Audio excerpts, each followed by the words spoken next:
I realize that is not the major issue here at the moment. It may be in some years, you never know. And many of you also have, of course, connections with other parts of the world for different reasons. But then we have the issue of how we as a church relate to a society with other norms. And as you may recall, I actually started off today's teaching with talking about how the Christian church in the Roman Empire actually changed a lot of attitudes from within.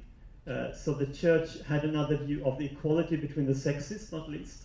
It's also had another sexual ethics. And it's quite interesting when we read the New Testament that the two letters that are most explicit and at length comment the Christian sexual ethics are the letters of 1 Corinthians and the letters to Romans. And if you look into those two cities, Corinth and Rome, you find that they were very, well, you could say liberal in sexual ethics, you could say even worse things. I mean, in Corinth they had a temple of healing for the healing goddess, and they have found 1,000 clay plates, or whatever you call them, and they have engraved sex organs on them, meaning people had problems with sexual venereal diseases and going to the healing god to be healed from sexual diseases. And you had temples with hundreds or even thousands of temple prostitutes practicing in Corinth. So these were cities with very different moral ethics compared to the church. So it's no coincidence that Paul addresses these issues so extensively in those letters. Sorry for the interpretation, by the way. I did not warn them of this because I take this more from by heart, so to say. So be patient with the translators. And this tells me something important. We have a tendency to go with the flow and accept the cultural norms because that, of course, is easier in so many ways. And we don't want to challenge people unnecessarily. But Paul actually chooses to challenge the culture where it's really most badly needed. So when he writes to Corinth and when he writes to the church in Rome, that's where he's most clear on the sexual issues. So he chooses not to go with the flow. He challenges culture. And once again, this is an important thing to learn for those of us who have a setting where the Western values are setting the agenda. And that would also go for some companies, for instance, that are Western in origin, but are active here in China. They would often come with a program. We have mentioned DEI, for instance, that definitely, and the woke sort of ideology that certainly brings all these things up very, very clearly. And I think there we need to have several thoughts in our heads. One would be that there is religious freedom that says that we as a Christian community should have the right to express our faith as it is taken from scriptures, and that is a matter of human rights, basically. We have that right. But we should also realize that in a sometimes even hostile setting where people question our beliefs, we should find ways to communicate our beliefs in a humble way and a way that is pointing back to Christ and to the scriptures, and where there is harshness or judgmentalism, we should see that we have our beliefs and we defend our beliefs, but we are not necessarily to point our finger always at people having different opinions than us, because that is also a sort of sliding slope where we can lose track of the good news of Jesus. But what do we do then with people coming to our Christian community identifying as LGBTQ or even living in a homosexual relationship? Now that is, as I said, also a multifaceted question. And the first thing I want to say that in one sense, coming to church, that is something that we should welcome anyone to do. No matter if he or she believes in God or not, and I mean, independent of his or her lifestyle, we want people to find Jesus. And we can have an interesting lesson here from the missionaries that first came to Africa, where they practiced polygamy. So they had the issue of polygamy and people coming to faith, and men with several wives. And that was a really tough case to solve, what to do. And really there was no easy solution, because the first missionaries tended to say, well, you have to divorce your other wives before you can come to church, which in one sense looked good because the men came with one wife. But then they started to wonder, what happened with the other ones? And sometimes, well, they ended up in the street or became prostitutes, and because they had no one to sort of feed them, and that was not a really good witness for the gospel either. So what tended to be the solution was that they were actually let into the church, but they would not be allowed to have any leadership positions, because they did not want them to model a lifestyle, because they were certainly not living the way the Bible teaches. Just as one other example of how these things have been hard for the church, and there are different aspects of it. Now, to me, it's obvious that the church should have a high view of Christian living, and we should model Christian living. So different churches have different models. I haven't actually asked how you do with membership at all. So talking from a Swedish perspective, some would be strict in all these issues already on the membership level.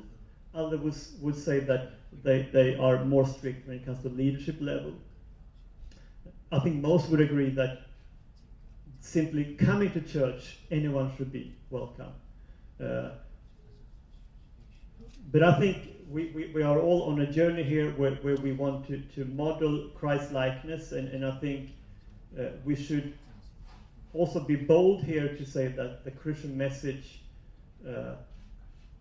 is a good message. And once again, even when we're cultural, we think that what is best ultimately both for society and for us as individuals would be the Christian ethics. So I think the church really has an obligation here to foster people into a Christian ethics. But we somehow need to find a way to meet people where they are, because only then we can sort of join them for a journey coming closer to the biblical model. So if we become too harsh or too judgmental with people when they're still on a journey exploring, if they want to come closer to church, we might close the door, sometimes immaturely, so that they just turn their back on us. And that is simply the challenge. How do we foster a culture where people feel welcome, but where we still as a church are very clear on this is where we stand, we are founded on the scriptures, and we are not sort of asking excuses for doing so. And I have a couple of slides that I want to show you that to me show what could be sort of strategies to communicate that, of being clear on the sort of theological or dogmatic aspect of church, but still welcoming people and showing that they are welcome. And I took this from a man called Wesley Hill, and he is a person with an experience that may be a bit foreign to some of you, but he is living in celibate as a single person, but he has experienced same-sex attraction in his life, and because of that he has not chosen marriage with someone of the opposite sex. But in honor of scriptures, he chooses to remain single. So he has worked with people and tried to help people with similar situation, how to be faithful to God's word, and how to express that without being married. So he gives 10 pieces of advice to churches in meeting people with same-sex attraction. And his first is that it's sometimes just to acknowledge that people may have some different feelings around this and experience different feelings in this area. could be a way of at least acknowledging that we know that people have different life situations. So don't underestimate the small gestures is his advice there. He also says that we should be wary of not speculating too much to how people end up in a certain way of feeling. Because we know from research that there are different reasons for why people have different sexual orientation, for instance.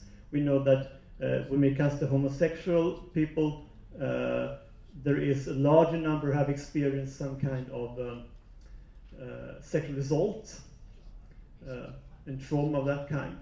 I think it's 2.5 times as common with that kind of history. So that may sometimes be the cause of this. But we also know that that is not at all always the reason. So we should be aware not to sort of be too quick on explaining how and why someone is where he or she is. And then he says that we should, as I have also said, acknowledge that certainly our sexuality may influence our lives, but we should also, as point number 4, be very clear on the fact that this should not define a person's whole identity. So that would be his way of sort of balancing the two. We cannot say that it has no influence at all on us, but we should also help people to see that there are so many other things that define our identity. He says that just as we have done today, we may need to take the risk to actually address these issues in this context, to talk about homosexuality, because if we never address it, that causes other problems.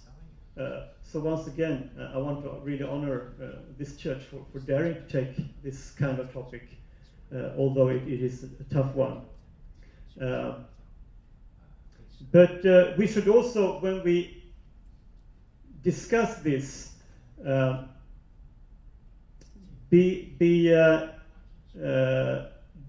make sure that we actually work with the scriptures and not our own feelings only.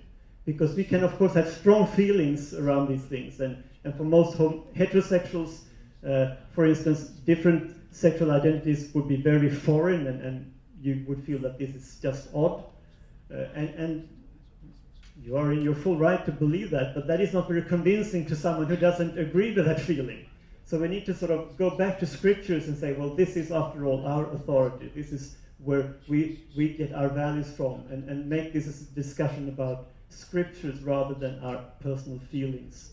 Because feelings can be telling the truth or not really telling the truth. But scriptures are the truth.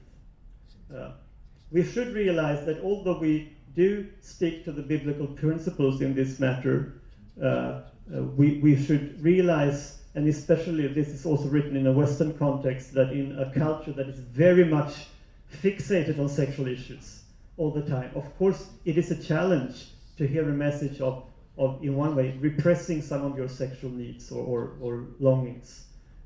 On the other hand, that is true also of heterosexual people. I mean, this is not unique to someone who is homosexual. Most heterosexuals would also acknowledge that there are sexual feelings or desires that you are not allowed to live out. So in that sense, this is not too unique, to be honest. And also when we talk about celibacy, as we did before, most people who are celibate or living as singles are heterosexual. So this is not uniquely an LGBTQ issue, although of course it becomes very clear on the LGBTQ issue. He also says that it's good to create places for meeting in church where singles can build strong and good friendship ties. So we often focus on singles being able to find a partner, and that is not bad. We really need to create such meeting places. But it also is good for the church to realize that some people are never called to find a partner. And once again, that is true both of heterosexual people with that calling and homosexual people. So can we find ways of creating friendship bonds? Now I think here's an interesting aspect of the culture that was prevalent in the biblical times. I don't know about the Chinese culture here, but in the Western culture it seems that we have lost the thing in between being just casual friends and intimate or even sexual friends. There is an in-between, which is good friends, and really good friends, almost intimate, but with no sexual connotations. That was very common in the older times, in biblical times. In the Western culture, it's either, oh, well, we're casual friends, or it's becoming sexual. And we lose a lot by that. I think we need to revive the in-between kind of friendship that is truly personal and in one sense intimate, but with no sexual connotations at all. So if we could find ways to encourage also single people in our churches to really get good friends without thinking that this should be any sexual connection. And then this, of course, is an issue that we may have different perspectives on, so I don't want to push an agenda here, but from this perspective, this person is talking about people who do experience different feelings on this area, but have chosen to live in celibacy, that we should welcome them also in church. And I personally have friends with that journey who never have felt anything like a true attraction for the other sex, but also taken the consequence of this to say, well, my path is from Matthew 19, basically. I live as a single, and to not be afraid of the fact that those people also could contribute in church as long as they live faithful to this biblical standard. But also, and this is written in an American context, we don't need to focus very much on gay ministry as some specific group. Some churches certainly do that. But he would say that, just as it is, build the church, preach the gospel, talk about the cost of discipleship for everyone. And that would be an environment with someone who struggles with these issues could also fit in. So that is one perspective from an evangelical with experience of this. And I would say that when we live in more day-to-day relationships with people, what we often find is that because sexuality issues have become identity issues, it has become very hard for people to accept that we don't embrace everything they do and still become or be friends with them. Well, to me, it's very important to say that it must be possible to disagree on some aspects of someone's values or even actions and still respect them as people and showing them love as people. This has become so much harder when sexuality issues are identity issues.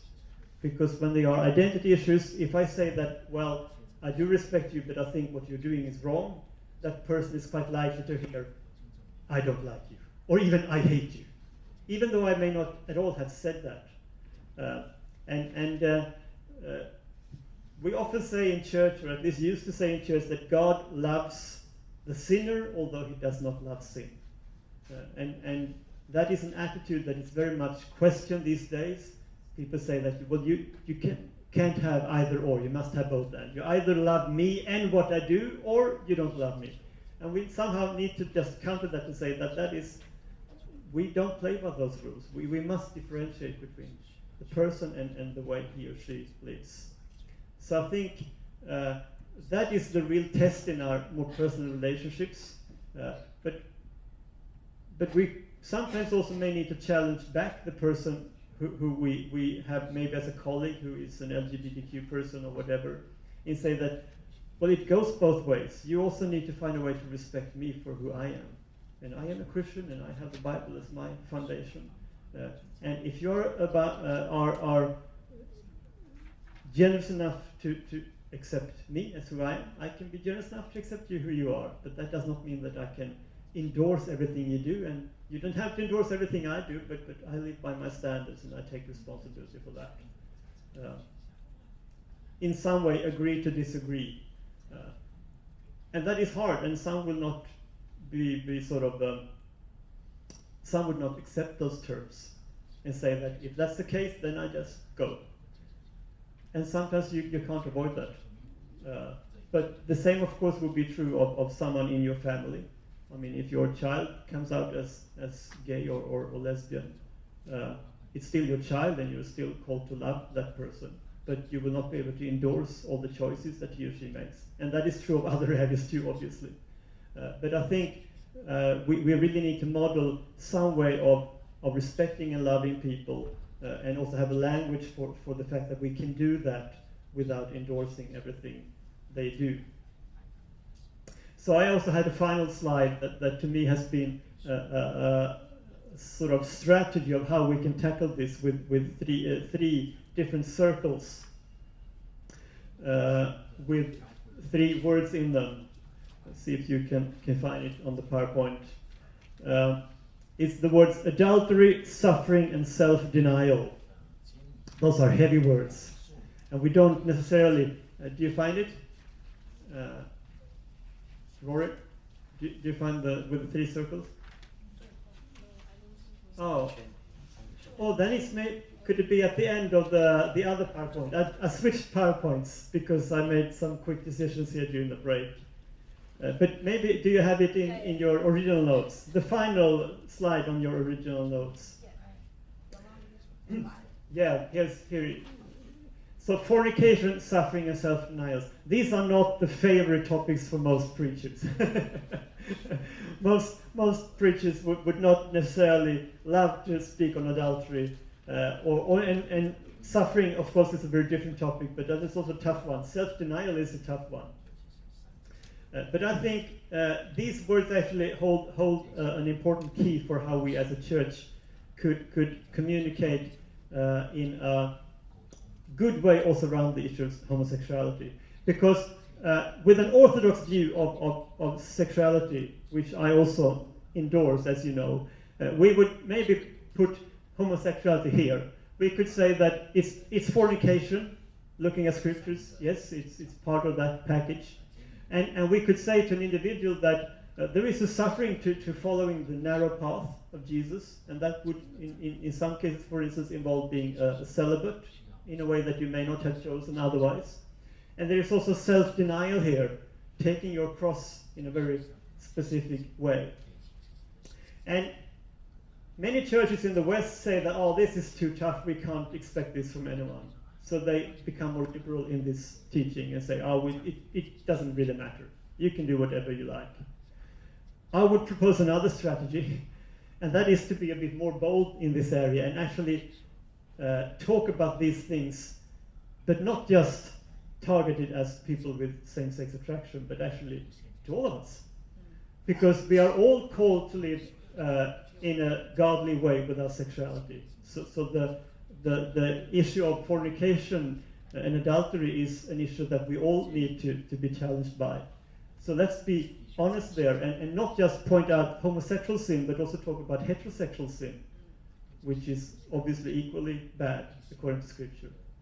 Sometimes it's easier to be very harsh on things that only applies to a minority, but that becomes kind of a double standard that doesn't really go well with a Christian attitude, I think. We should rather say that, hey, this is a challenge to us all, so let's also use this principle for us all. And in that, we also all have a road of suffering as Christians. Of course, we want to be experiencing joy and happiness and blessing in so many ways, but there is also something of suffering following Jesus in a fallen world. And sometimes we may need to be more explicit about that. Even self-denial, going against your intuition of what you would personally prefer in different situations. And I mean, this is not rocket science. This is classical Christian teaching. But I think my way of including people who struggle with their same-sex attraction, for instance, would not be to say that that's okay. It would rather say, no, we're all in the same boat. We all have these challenges. So let's be a community where we walk the narrow path together. And I think that is a way to also help people follow the scriptural principles also in the areas of LGBTQ. So that would be sort of my recipe for a church. But then, of course, we have different church structures and different principles around how we build community and so forth. And I think that's for every church to decide how that should work.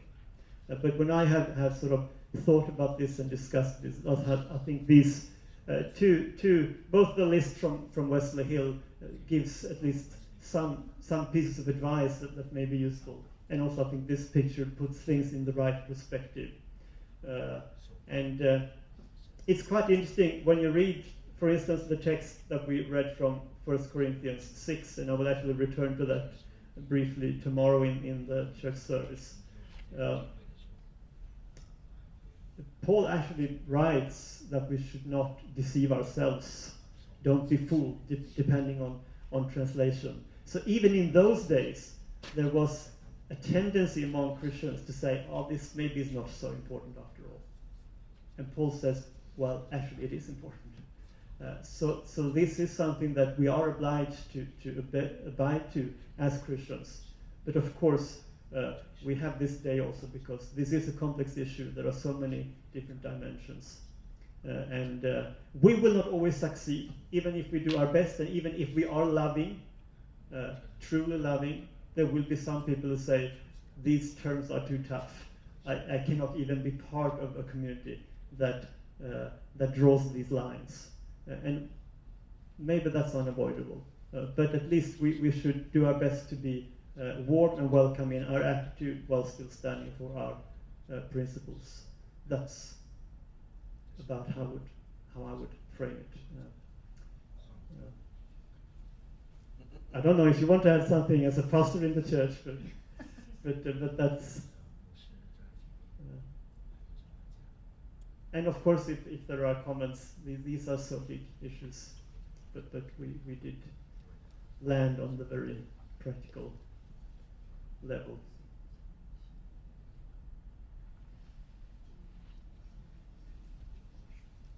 It's very interesting also, which you have seen by now, that the cultural pressure looks so differently in different parts of the world.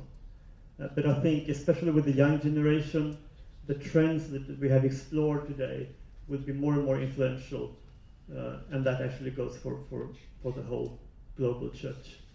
And I was myself the content specialist at a seminar in Seoul at the Lausanne Congress some months ago. We had people from, South America, Africa, Asia, and Europe, and North America, and we really acknowledged in that room that no matter where we are from, these issues are more and more hot topics, and certainly with the young generation. So that's why I think it's also for those of you who felt that some of this queer and trans stuff that was a bit foreign to you, well, it's still good to know, I think, and it may be just a matter of time before that hits also China, actually.